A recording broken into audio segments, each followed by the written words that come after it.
තව කවුරු හරි තමාව අත්හරිනවා නම් අත්හැරලම දාන්න. උඹට මාව එපා නම් එපා. මටත් එපා.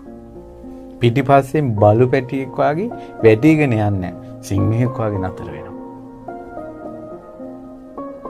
කෙනෙක් තමාව අත්හරිද්දි, තමාව කෙනෙක් බැහැර කරද්දි, උඹ මට එපා කියද්දි එතනම නතර වුණොත් පිරිමියා. සිංහෙක්.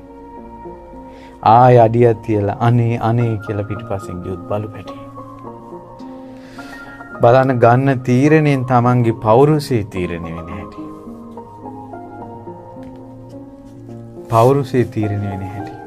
අද කාලේ මොන පෞරුෂයක්ද? අද කාලේ මොන චාරයක්ද?